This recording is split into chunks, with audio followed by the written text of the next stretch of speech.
After drawing an image of Socrates as a torpedo fish, Meno attempts another trick. He proposes a sophist's dilemma, typical of the sophist's rhetorical devices, undermining the use of dialectic as a method of searching for truth while raising skeptical doubts about the possibility of knowledge. Meno's dilemma poses two choices, both of which lead to the conclusion that acquiring knowledge is impossible. Thus, the question, how will you look for it when you do not know what it is? Or in Filipino, paano mo hanapin yung isang bagay na hindi mo alam kung ano ito? Meno presents the dilemma in the following terms when he says to Socrates concerning the correct definition of virtue, "How will you look for it, Socrates, when you do not know at all what it is? How will you aim to search for something you do not know at all? If you should meet with it, how will you know that this is the thing that you did not know?" Stephanus number 80D. The structure of Meno's argument is this: either we already know or we do not already know that which we seek to know. If we already know that which we seek to know, then we cannot acquire knowledge of it because as a logical or conceptual thesis, we cannot acquire what we already have. This certainly seems correct.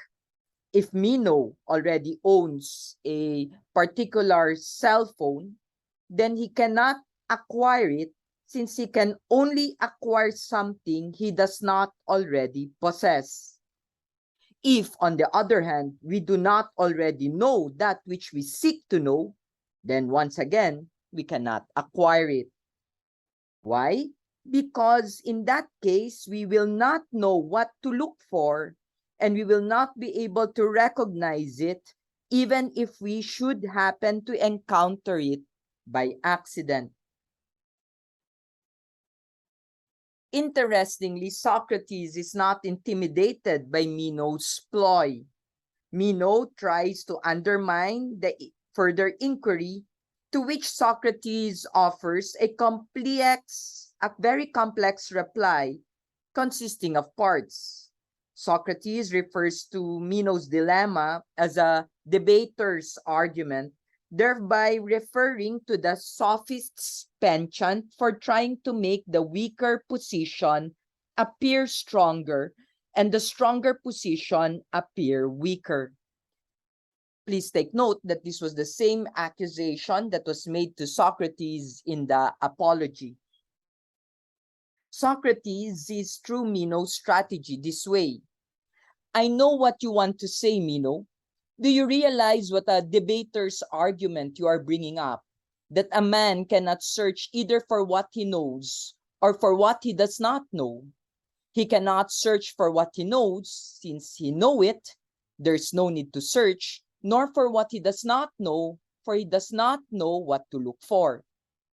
Meno replies, "Does that argument not seem sound to you, Socrates?"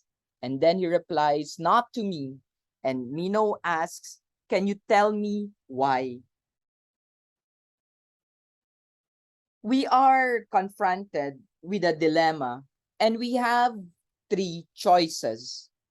We can either, one, accept the dilemma's conclusion, two, grasp one of the horns of the dilemma by arguing that although the two choices presented by the dilemma seems to lead to the same undesirable conclusion, they do not actually do so, or we can somehow live with at least one of the possibilities. Or lastly, we can go between the horns by arguing that the dilemma actually constitutes a false set of alternatives, that there is a third way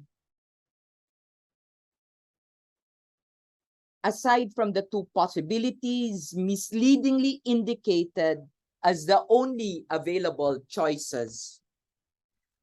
Considering Meno's dilemma, or debater's argument, or sophist's dilemma, for Socrates to adopt the first response would amount to his agreeing with Meno that it is impossible under any circumstances to acquire knowledge. Socrates' reply above already indicates that he does not attempt this alternative, but proposes instead to overturn the dilemma. Socrates does not attempt to go between the horns of Meno's dilemma by suggesting a third alternative, as in the third suggestion in this slide. It seems, in any case, that Socrates would be hard-pressed to accept this manner of dealing with the dilemma, because the dilemma seems to be based on what logicians call an excluded middle of logically mutually exclusive or logically mutually exhaustive alternatives. The dilemma depends on the logical truth that either we already know or we do not already know that which we seek to know.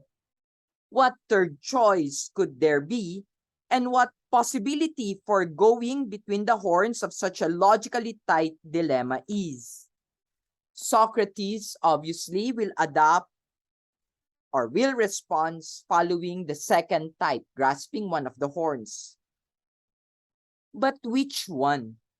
Socrates invokes the authority of priests and priestesses, religious practitioners and poets in overcoming Meno's skeptical argument.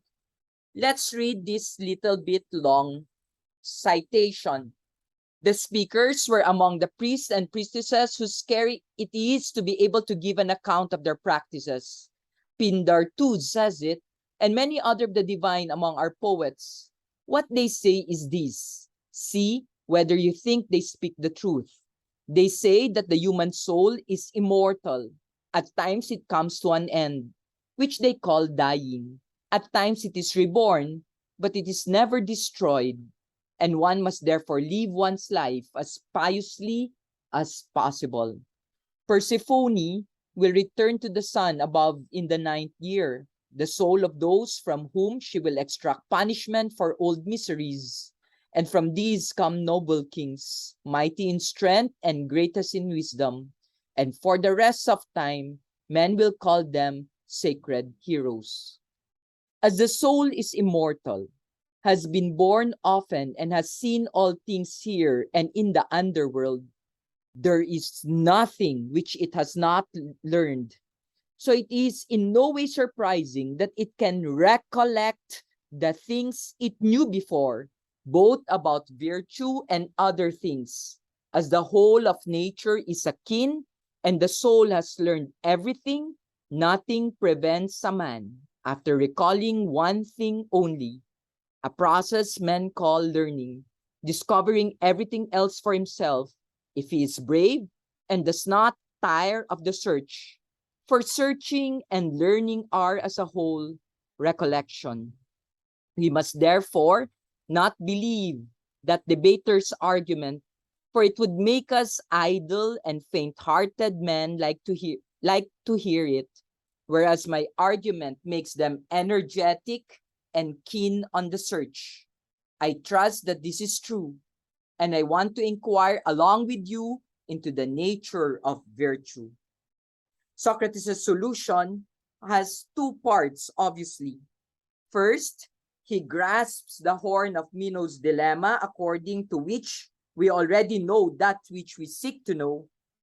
Socrates, in effect, admits that when we inquire into the general concepts we want to investigate, we do in fact already know the meaning of the concept.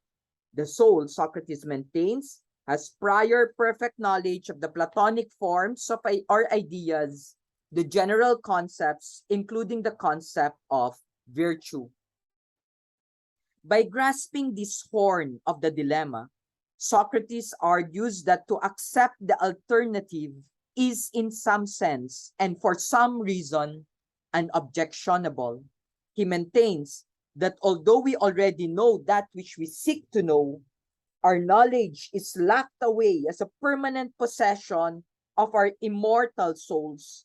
And therefore, although knowledge cannot be acquired, it does not need to be because we already have it. The soul, Socrates believes, goes through numerous reincarnations, births, deaths, and rebirths, and through it all retains its knowledge of the forms. What we call searching for knowledge of a form, such as the general concept of virtue for Socrates, is therefore a matter of memory or recollection. We already know what virtue is, in a sense, because the knowledge is hidden away in our souls. We only need to be reminded of what the concept means. Such recollection can be accomplished, perhaps among other methods, through a process of dialectical inquiry in which we are stimulated to recall the right answer by the questions of an enlightened teacher. This is how Socrates understands the purpose of philosophical inquiry. It is not a matter of acquiring something we do not already have, but of rediscovering something we already have and recalling it from the depths of our faulty memories into present awareness. Socrates, as a result, is often described as accepting an anamnesis or recollection theory of knowledge. Additionally, and this is the second part to the solution, Socrates offers what is sometimes called a pragmatic or action-related reason for resisting the sophist's dilemma. He argues that if we agree to the inference, then we will become lazy instead of searching energetically for the truth. Socrates interprets this effort as an attempt to recall or recollect our hidden knowledge of the meaning of general concepts, such as the concept of virtue, the understanding of which Socrates and Meno had first set out to discover.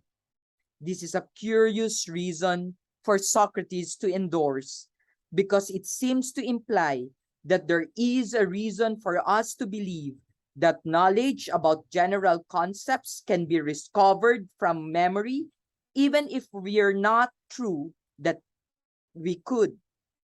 It is almost as though Socrates is saying that we should pretend that we can recall knowledge of the forms because of the benefits confirmed by maintaining that belief.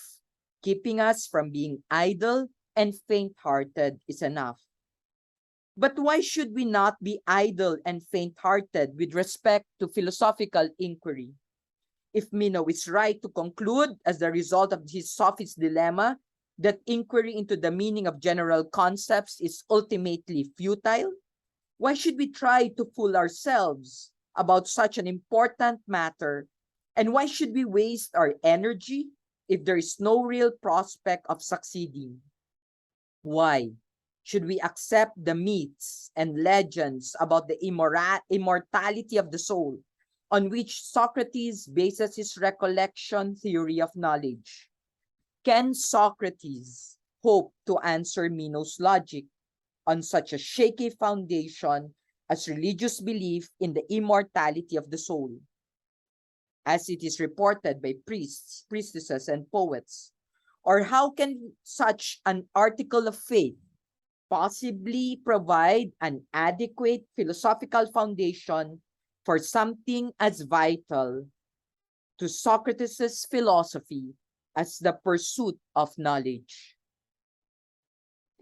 The answer is that Socrates does not rely on religious belief as an article of faith in the immortality of the soul in order to answer the sophist's dilemma. He merely introduces anamnesis as a theory of knowledge by referring to poetically expressed religious doctrines. True to his philosophical methods, Socrates offers an argument for this conclusion that he's pleased to note agrees with religious traditions about the soul's immortality. Socrates' next move in his exchange with Meno is to argue that the soul is immortal and that it contains unchanging, permanent knowledge of the forms. Thank you for listening. If you like this content, please like, subscribe, and share this video. This is the YouTube channel, Samo't Sari sa Simula. Thank you again.